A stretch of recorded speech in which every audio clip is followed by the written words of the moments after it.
आणखी एक महत्त्वाची बातमी, गोंड गोवारी आदिवासी समाज मोठ्या संख्येने नागपुरात दाखल झालेला आहे।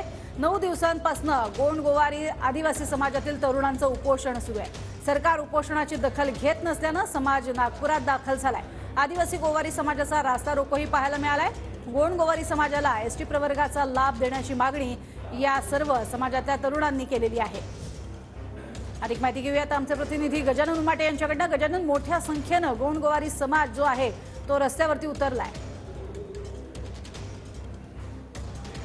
नक्कीच नागपुरातील संविधान चौकातलं हे दृश्य आणि हजारोच्या संख्येनं गोंड गोवारी बांधव जे आहेत ते नागपुरात आलेले आहे। संपूर्ण विदर्भाच्या कानाकोपऱ्यातून हा समाज या ठिकाणी नागपुरात एकवटलेला आहे। हजारोची गर्दी या ठिकाणी आहे। मागणी एकच आहे की एसटीचे प्रमाणपत्र मिळावं, जात वैधता प्रमाणपत्र मिळावं, त्यासाठीच गोंड गोवारी समाजाचा हा लढा आहे।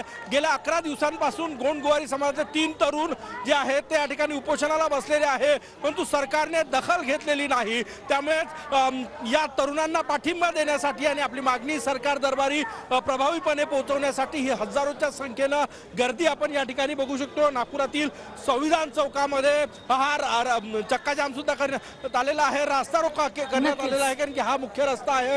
या रस्त्यावर आदिवासी बांधव बसलेले आहे। इतकी मोठी गर्दी जी आहे ती या ठिकाणी आपल्याला पाहायला मिळते। हजारोच्या संख्येनं गोंड गोवारी समाजाने आपण सध्या बघतोय की मोठ्या संख्येने हे सगळे नागरिक जे आहेत गोंड गोवारी आदिवासी समाजाचे ते इथे जमलेले पाहायला मिळतात। तुर्तास धन्यवाद या संपूर्ण माहितीसाठी।